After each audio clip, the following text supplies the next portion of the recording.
Normally, not less than 7 or 8,000 tourists visit Abu Simbel to see this phenomenon.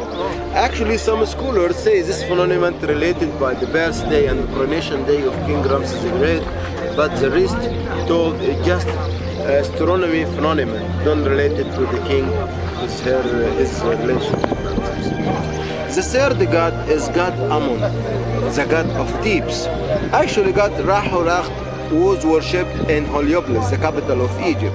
Amun was worshipped in Thebes, modern Luxor now. And finally is the god Ptah, the god of art, artist and darkness.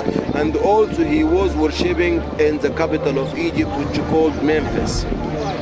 So the principal god of Egypt, in the same size was King Ramses the Great.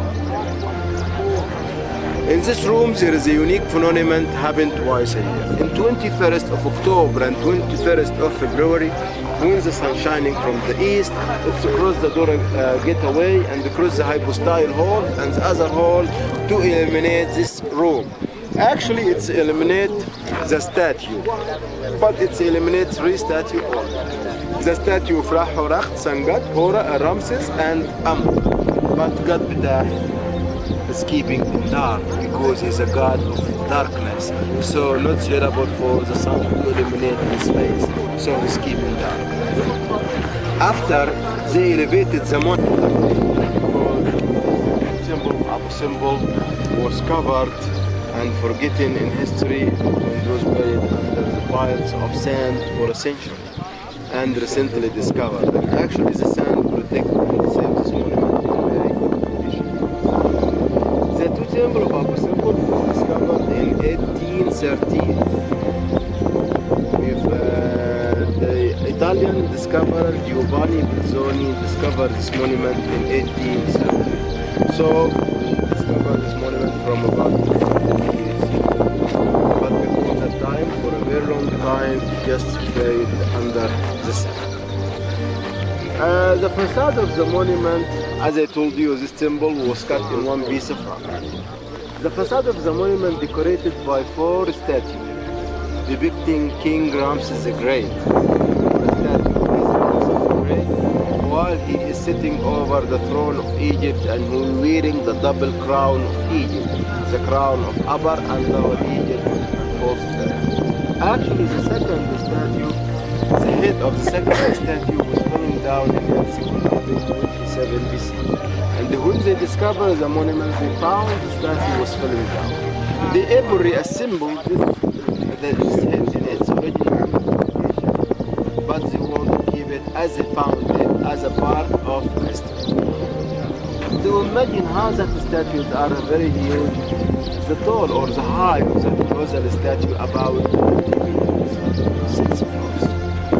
The distance between lips to lips 1.5 meters. From air to air about 4 meters. And if you're looking clearly to the statues, you'll find the 4 statues are identical, the same. Except the faces. If you look into the faces, you find the faces reflect the different age of the pharaohs. The first statue here reflects the king, a very young pharaoh, and the last one over there, a very old age. So the difference in face actually reflects different age of the pharaohs. As I told you, King Ramses II ruled Egypt for a long time, 67 years. Beside and inside the legs of the statue, there is a small statue. This small statue actually depicts the royal family of the king, King Ramses the Great. And actually the family is very important for the pharaohs in the past.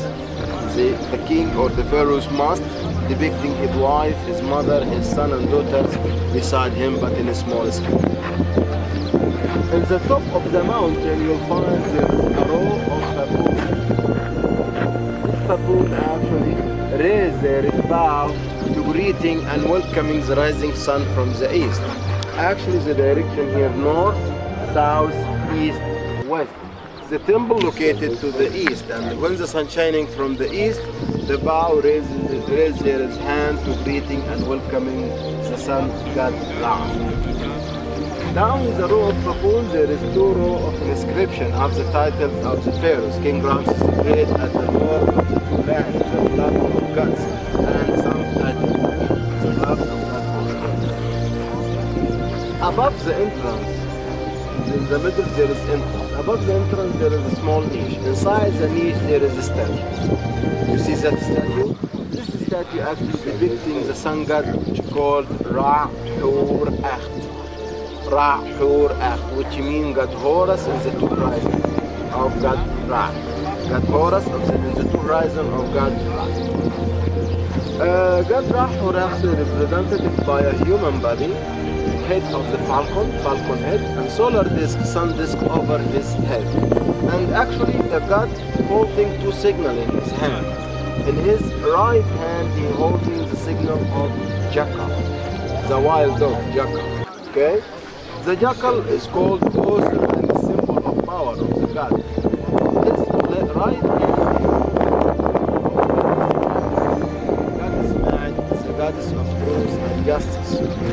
So, from 3,200 years ago, 300 years ago, the ancient Egyptians realized that the power must go hand by hand with justice. Power without justice means nothing. Justice without power also means nothing. On the two sides of the god Ra-Horakhty, there is two scenes depicting King Ramses the Great himself, while he offering the signal of God Ismail to God Ra-Horakhty. Actually, God Ismail represented by a lady, and there is a wizard over here. There is some small statue in the front of the huge statue. This statue depicting the falcon god Horus and King Ramses the Great in the Osiris shape. God Osiris is the disease god, the dead people god, the underworld god. So when the king be in the Osiris shape, it means he will be god for the disease of the dead people. Under the throne of King Ramses the Great, there is two rows of war prisoners. In the north row, or in your right row, you find a row of Libyans and Syrians, the North people. The south you find a row of war prisoners depicting the Negroes, the Nubian and the Negro. And you can see the features over their face. The feature of the northern people different from the feature of the southern people.